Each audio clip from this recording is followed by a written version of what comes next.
আসসালামু আলাইকুম everyone, I hope সবাই অনেক ভালো আছেন। আজকে নিয়ে আসলাম সর্ষে ইলিশ।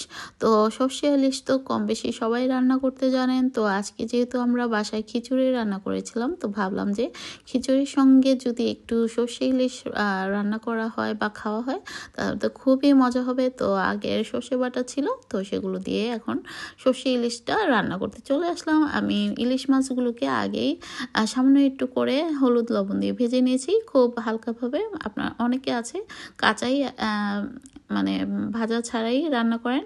তো আপনাদের আসলে যার যেরকম পছন্দ সেভাবে করতে পারেন। আমরা যেহেতু এটা ফ্রোজেন ইলিশ খেয়ে থাকি, তো মনে হলো যে একটু ভেজে নিলে ভালো হয়। আপনারা চাইলে একদম ফ্রেশ যখন আনবেন তো সেটা দিয়ে কিন্তু না ভাজলেও হবে। তো যাই হোক, এখানে আমি প্রথমে রান্নার জন্য হাঁড়িতে তেল দিয়ে এর মধ্যে পেঁয়াজ কুচি আর আদা রসুন পেস্ট অ্যাড করেছি। এটাকে খুব ভালো মতো কষিয়ে নিচ্ছি যতক্ষণ না নরম হয়ে আসছে। লবণ সামান্য একটু অ্যাড করেছি, লবণটা দিলে পেঁয়াজটা মোটামুটি নরম হতে সময় লাগে না। তো যাই হোক, এখন দিয়ে দিলাম সরষে বাটা। এখানে আমি সরিষাটা অনেক আগে আরেকবার রান্না করেছিলাম, তো সেটা আর দেখানো হয়নি। তো যাই হোক, আবার ভাবলাম যে একটু দেখাই আপনাদের সঙ্গে আমি কিভাবে রান্না করি। এখানে আমি হলুদ বা সাদা সরিষা এবং কালো সরিষা এবং সাথে কিন্তু কাঁচামরিচ অবশ্যই অ্যাড করতে হবে, নাহলে কিন্তু সরিষাটা তিতা হয়ে যেতে পারে।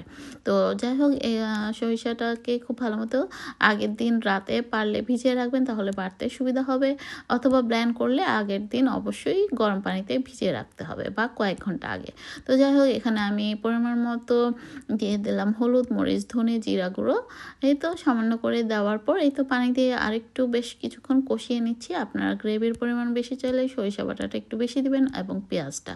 তো আমরা যেহেতু দুজন মানুষ, আমাদের বেশি লাগবে না, তো আমি সেই পরিমাণেই বানাচ্ছি। তো যাই হোক, এই তো মশলাটা খুব ভালো মতো কষিয়ে নিয়েছি। এখন দিয়ে দিচ্ছি ভেজে রাখা মাছগুলো। তো এই তো মাছ আমি দেওয়ার পর এর মধ্যে আমি দিয়ে দেব পরিমাণ মতো পানি বা ঝোল। তো আপনারা যে যেরকম রাখতে চান সেভাবে আসলে পানি বা পরিমাণ মতো ঝোল, আর ঝোলের পরিমাণটা কিন্তু বুঝেই দিতে হবে। আর নাড়াচাড়া খুব আস্তভাবে দিতে হবে। সঙ্গে অ্যাড করে দিলাম সামান্য কাঁচামরিচ আর ধনেপাতা কুচি, আর পরিমাণ মতো লবণটা দিয়ে দিলাম টেস্ট বুঝে। তো এই তো কিছুক্ষণ ঢেকে রান্না করলেই হয়ে যাবে। আর এই রান্নাটা এত দ্রুত হয় আমার, এই কারণে সরিষা ইলিশ রান্না করতে খুব পছন্দ। বা এভাবে মাছ রান্না করি বা যেটাই, মানে এত কম সময়ে রান্না করা যায়, এই জন্য আমার খুব পছন্দ। আর খেতেও অসাধারণ হয়েছে, মাশাআল্লাহ, কি আর বলবো। তো ভালো লাগলে অবশ্যই রেসিপিটি বাসায় ট্রাই করবেন। তো আমরা আজকে খিচুড়ি দিয়ে খাচ্ছি এবং পরে যেটা থাকবে সেটা ভাত দিয়েও খাবো। আমার সর্ষে ইলিশ রান্নাটা কেমন লেগেছে অবশ্যই কমেন্টস করবেন। তো আজ এ পর্যন্ত, আল্লাহ হাফেজ।